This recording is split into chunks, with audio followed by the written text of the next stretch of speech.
வெளியூர் பயணமா ரிசர்வேஷன் கிடைக்கலையா? படிக்கட்டு ஏறி இறங்க ரொம்ப சிரமமா இருக்கா? டிராப் டாக்ஸி புக் பண்ணுங்க. ஒரு வழி கட்டணம் மட்டுமே. டிராப் டாக்ஸி எங்கும் எப்போதும். என்ன ஒன்று சொல்கிறது ஒன்றும் இல்லை.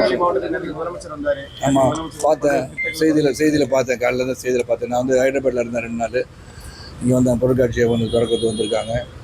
ஒரு கிறிஸ்மஸ் விழா ஒன்று ஏதோ பண்ணியிருக்காங்க. ரெண்டும் பார்த்தேன். தமிழகத்தை வந்து தொடர்ந்து வஞ்சிச்சுட்டு இருக்கிறதா தொடர்ந்து சொல்லிக்கிட்டே இருக்காங்க. இன்னொன்று என்னன்னா, மதசார்பின்மைங்கிற வார்த்தையே பிடிக்காம தான் 100 நாள் வேலைவாய்ப்பு திட்டத்தில் காந்தியோட பேரை தூக்கிட்டாங்க. மதசார்பின்மைன்னு கேட்டாலே உங்களுக்கு வேப்பங்காய் சாப்பிட்டமா இருக்கு அப்படின்னு சொல்லி விமர்சனம் பண்ணியிருக்காரு. அதாவது 100 ரூபாயை வந்து 125 ரூபா ஆக்குனாங்க. அதை பார்க்கணும் இல்லையா? அதை வந்து காந்தி பேரை மாற்றினாங்கன்னா அதை வந்து பொதுவான ஒரு பேரை வச்சு வந்து பண்ணுறாங்க இல்லையா? அதுக்காக காந்தி பேரை தூக்குறதுக்காக எண்ணம் அப்படிலாம் அவங்களுக்கு கிடையாது. அது இவங்க ஏதாச்சும் ஒரு காரணம் சொல்கிறதுக்காக சொல்லிட்டு ஒரு காரணமாக தான் இருக்க முடியும் இல்லையா?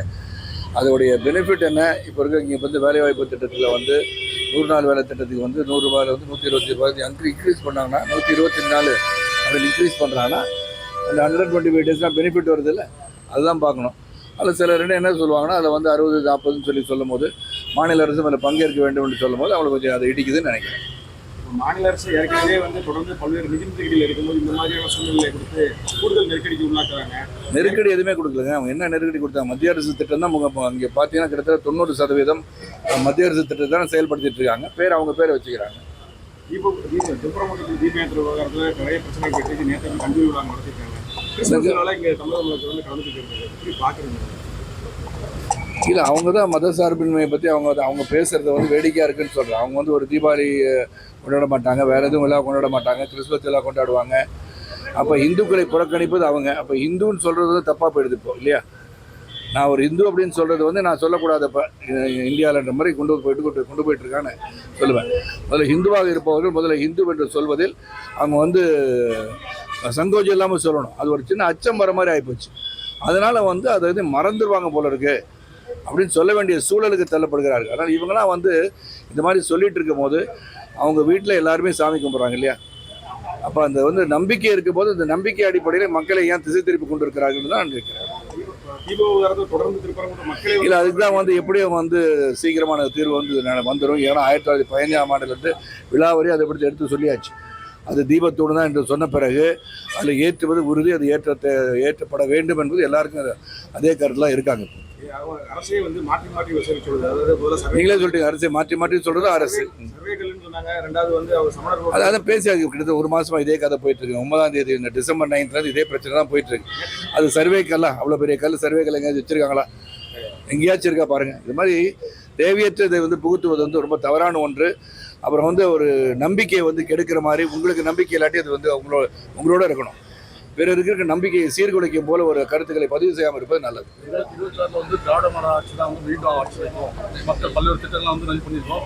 மக்களோட ஆதரவோடு தேர்தல் வரும்போது தேர்தல் சமயத்தை மக்கள் எப்படி இருக்கிறார்கள் நாம் சிந்தித்து பார்க்க வேண்டும். தேர்தல் பிரச்சாரம் இருக்கிறது. செய்த மத்திய அரசு வந்து மாநிலத்துக்கு சேர்ந்த தமிழகத்துக்கு சேர்ந்த எல்லா திட்டங்களையும் விரிவாக எடுத்துச் சொல்ல இருக்கின்றோம். அப்போது யார் ஆட்சிக்கு வருவார் என்று எல்லாருக்கும் தமிழக வெற்றி கழகம் போட்டியை போட எந்த கழகம்? தமிழக வெற்றி கழகம். தாவேகாவா? ஏன்னா இப்போ எல்லாம் தாவேகா, ஈவேகா, மூவேகான்னு சொன்னதான் தெரியுது. முழுசா தானே எந்த கழகம்னு தெரிய மாட்டேங்குது. சொல்லுங்க. 2026 தேர்தலுக்கான பணிகளை தொடங்கிட்டாங்க. வேட்பாளர் பட்டியல் இல்லை, தேர்தல் அரசியல் கட்சி ஆரம்பிச்சாலே பணி தொடங்குறது தான் அரசியல் கட்சியோட வேலை. அது தொடங்கியிருக்காங்க. வேற என்ன இருக்கு? தீய சக்தி திமுகங்கிற விமர்சனம் டைரக்டாகவே இப்போ வைக்க ஆரம்பிச்சாங்க. திமுக எதிர்த்தாங்க, விஷயங்களை பண்ண ஆரம்பிச்சாங்க. சரி, அவருக்கு வந்து இப்போ வந்து முதலாவது வந்து யார் நல்லவங்க யார் கெட்டவங்க அவருக்கு தெரியாது. அவர் ஏதோ அரசியல் பேசுகிறாரு. எதிர்த்தாதான் அரசியல்ன்ற எண்ணத்தில் பயணிச்சிட்ருக்காரு. மத்திய அரசு மாநில அரசு நீங்கள் வந்து திட்டுங்க, அப்போ தான் வந்து செய்திகள் போடுவாங்க. இந்த மக்கள்லாம் உங்களை மாதிரி ஆளுங்களாம் அப்படி கேள்வி கேட்டால் அவரை பற்றி சொல்லலாம். ஏன்னா அவர் யாரையும் மற்ற பொங்கலெல்லாம் பார்க்க மாட்டார்ல. நீங்களும் அதை கேட்க மாட்டீங்க. உனக்கு வந்து நல்லா வந்து அறிவு ஆற்றல் திறமை இருக்கான்னு கேட்கவே மாட்டீங்க. கூட்டத்தை காமிச்சு பெருசாக போட்டு உங்கள் தொலைக்காட்சியில் காமிச்சு மக்கள் மனசை வந்து ஆகா பெரிய கூட்டம் கொடுதுன்னு சொல்கிறதுக்குனே நீங்களாம் இருக்கீங்க. அப்படி இருக்கும்போது மக்கள் மனசில் ஓஹோ இது பெரிய கட்சி போல இருக்குன்னு சிந்திக்க வேண்டிய சூழலை நீங்களாக உருவாக்குறீங்க. அப்படி நீங்களாக கேள்வி கேட்டுக்கிறீங்க. எது பெரிய கட்சிங்க? பெரிய கட்சி வந்து பாரதிய ஜனதா கட்சி தான் மிகப்பெரிய கட்சி. உலகத்திலே மிகப்பெரிய கட்சி அது. இங்கே வந்து தமிழகத்தின் தேர்தல் வருவதற்கு பார்த்தா ஏடிஎம்கே டிஎம்கே தான் பெரிய கட்சிகள். 2026 சட்டமன்ற தேர்தலில் அண்ணன் போட்டிட்டு மீண்டும் எம்எல்ஏ இருக்கான அண்ணன் போட்டியிடணும்னு அவசியம் கிடையாது. என் கூட இருக்க எல்லாருமே போட்டியிட்டு வெற்றி பெற்று ஆட்சி அமைக்க வேண்டிய எண்ணத்தில் பயணிப்பவன் நான். திரைப்படம் கொண்டு செய்வி திரைப்படம் கொம்பு சிவி நல்லா போயிட்டுருக்குங்க. நான் தொடர்ந்து அது என் தொழில், அதை நான் வந்து அதை தொடர்ந்து அதையும் கவனிச்சிட்ருக்கேன், அரசியலும் கவனிச்சிட்ருக்கேன். ஜனவரி மாதம் வந்தோம்னா எல்லாம் கூட்டணிகள்லாம் நிர்ணயிக்கப்பட்ட பிறகு முழுவீச்சாக இறங்கி பணிபுரிவதற்கு தயாராகி கொண்டிருக்கிறேன். நான் எங்கேயுமே போட்டி போடலைங்க. இப்போ போட்டி போடல. இப்போ போட்டி போடுறது என்ன கிடையாது. மாநிலத்தில் என்ன சொல்கிறான்னு கேட்டுக்கிட்டு அதுக்கப்புறம் முடிவு பண்ணிக்கலாம். வாய்ப்பு கொடுத்தாலும் நான் வந்து பிறருக்கு வாய்ப்பை கொடுத்து விட்டு நான் பிரச்சாரம் செய்து ஆட்சியை மாற்றுவதற்கான வேலையை இறங்குவதாக முடிவு செய்திருக்கிறேன்.